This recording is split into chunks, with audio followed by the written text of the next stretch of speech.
Welcome to What's Actually Happening, the podcast where we explore the strange, brilliant, but mildly concerning experience of being a human. Your nervous system, your patterns, your contradictions, your rogue survival strategist that somehow became your entire personality. I'm Elizabeth, part observer, part internal correspondent, and part how did we all become like this?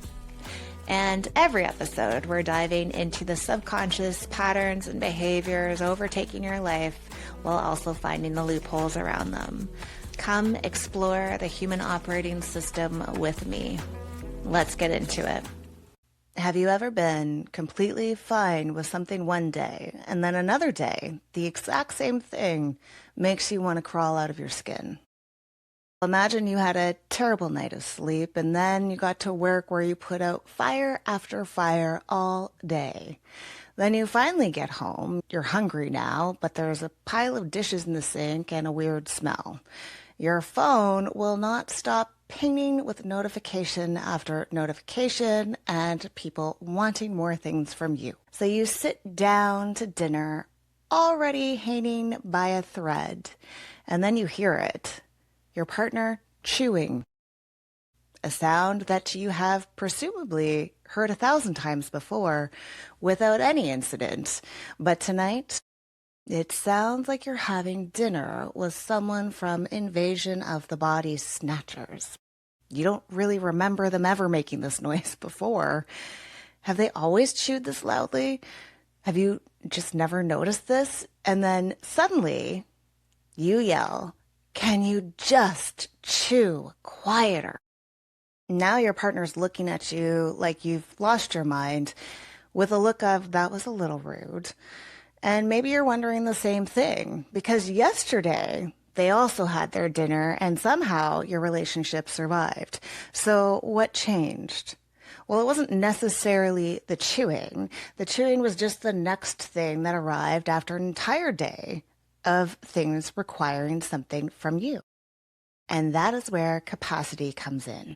Summed up, capacity is basically how much you can handle in a particular moment before another demand starts to feel like too much. And then you react accordingly. And sometimes it's embarrassing. It's just part of life. Yay. Now, if you're familiar with the term window of tolerance, capacity may sound very similar. So this is an important disclaimer for you. They are not scientifically identical, and I will not be using the terms interchangeably. I'm leaving window of tolerance to the professionals who are trained to work with it on a daily basis. But for the purpose of this podcast and my upcoming book, The Human Operating Manual, I am using capacity as part of the model. Think of capacity like a temperature gauge. There is a range on a gauge where the needle can move around without anything dramatic happening. But the gauge also has limits. And as the needle gets closer to one end, things start heating up. Keep pushing it, and eventually the glass cracks. At the other end, the opposite happens. The temperature drops. Frost starts forming around the edges, and eventually parts of the gauge begin to freeze. Neither end gives you much room to work with when you're at the extreme, and we're not trying to keep the needle perfectly centered. Human beings aren't thermostats, and I'm not suggesting that we should walk around trying to maintain a nice, even, pleasant 21 degrees Celsius. What matters is how much range you have available. And what eats up that room isn't just the big stuff like a crisis, death, divorce, or finances, as if life would be that simple. Nope, a work deadline places a demand on you, but so does deciding whether that email needed a period or an exclamation point, and then pressing send. Looking for your keys you could have sworn you put on the counter, another mental demand. Answering the same question you answered 10 minutes ago and the 3 days prior to that, also a demand. None of those things are particularly demanding on its own. You probably won't come home one day and announce to your loved one, wow, choosing a punctuation it really took it out of me today. No. But they still require something from you. Attention, decision, patience, effort. And across an ordinary day, those things stack up. You don't necessarily start every day with the same amount of room either. How much capacity you have available can be affected by quite a lot of things, actually. Sleep, food, stress, hormones, illness, pain. We could go on. You might wake up with more room one day, and then the next day you feel absolutely depleted when your alarm goes off. And then things start adding to the pile. And we're not working with identical gauges either. Have you ever met a clone of yourself that performed and was the exact same person as you? No? No, I didn't think so. Then I'm not entirely sure why we'd expect everyone to have the same exact mechanics as ourselves and then be confused why people react over something, and vice versa. We're not trying to establish how much capacity a person should have. You are the only authority on your own personal capacity. We are trying to figure out how much we have available right now to work with. Now, there is something I think is important to flag. You can still function with less capacity.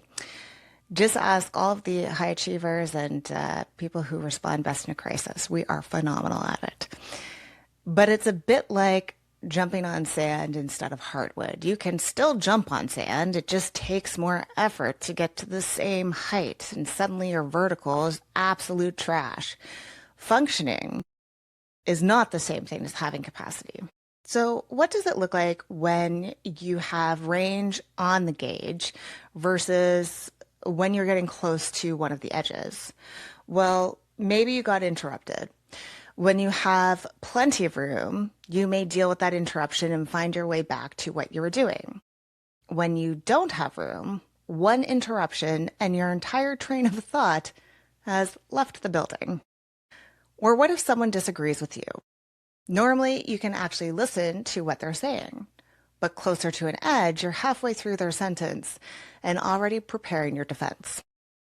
Maybe it's an email. You read it, you figure out you need to answer it, and answer it. Or if you're getting close to an edge, you may read the same email 4 times and still haven't answered it. What if your plans change? One day it's annoying, but whatever, you'll figure something else out. And another day, it feels like someone just threw a grenade into your entire day. Or someone asks you a question. Normally you answer the question. But when you don't have much room left, you would like everyone to please leave you alone and stop speaking to you and stop asking you things. And yes, sometimes the sound of someone chewing is just the sound of someone chewing. Other times it may be grounds for a divorce, which brings us right back to where we started. As always, I have another real life example for you. Apparently this is what my life has come to, so now every example I have involves me writing my book. But it's fresh, what can I tell you? And I observe myself while I'm doing it. So here is the situation. On a good day, I already need socializing in small doses. I can seem very extroverted, and I do like people and connection, but when I am around people, I am taking in a lot of information at the same time. What a person is saying, what they aren't, the words they're using, what words they're not using, tone, inflection, facial expressions, body language, and that's just from person to person. What if it's a group of people? But then there's also background noise, temperature of the room, and other conversations going on.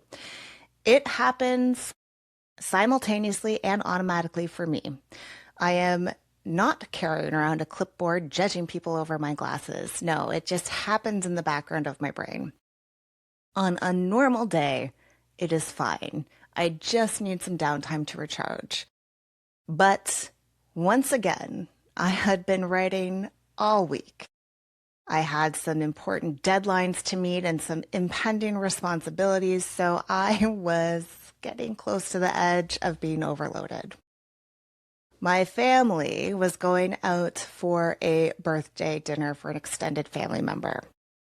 and asked if I wanted to come. Normally I would have gone. It's a birthday. I don't really want to rain on someone's parade. I don't love hurting feelings, so I would have pushed through. This time I knew that dinner wasn't just being added to an empty plate. My plate resembled more of taking a trip around the buffet at least once. I was getting very close to my capacity, and I knew I would potentially not be a positive addition to that evening in a restaurant because I already was nearing the edge. The background noise would have felt like nails on a chalkboard. The conversation would have felt like work, even though it isn't, because I know these people. The music could have felt like annoying hold music when you're waiting to call the government, but instead it's really just top 40. Capacity changes that. It changes our experience and interaction with our environment and reality. Some things, like I said in the beginning, could really bother you one day, and other days you're like, oh, it's not that big of a deal. And it gets confusing because you're like, wait, why am I not reacting the same? And really, it's just because how much your system is loaded. This time, I listened to my brain and body and declined politely and said, why? No last-minute excuses or little white lies, just honesty. And no one died or got angry. Yay. And my capacity remained intact, and there was no unwanted reactions out in public at someone's birthday, which I think we can all appreciate.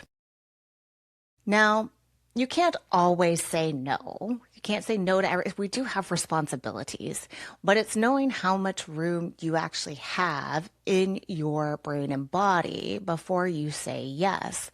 Or it is also learning to mitigate throughout the day to see where you can take some of it off your plate so that it can create room. And speaking of knowing what your brain and body are actually telling you, on the next episode, I want to talk about optimization, because I have been dying to ask people this. What exactly are we optimizing for? Is it for a vacation, for work, or for being an actual human? Because if it's the last one, chronically checking your stats might be defeating the entire purpose. That next episode should go over very well, especially with productivity culture. See you next time. And that's the wrap of this week's deep dive into the strange experience of being a human. Remember, patterns are not permanent. Survival strategies are not personality traits, and awareness can change things, but integration is the non-negotiable. I'll see you next week for another explanation into what is actually happening beneath the surface. And until then, stay curious, not victimy.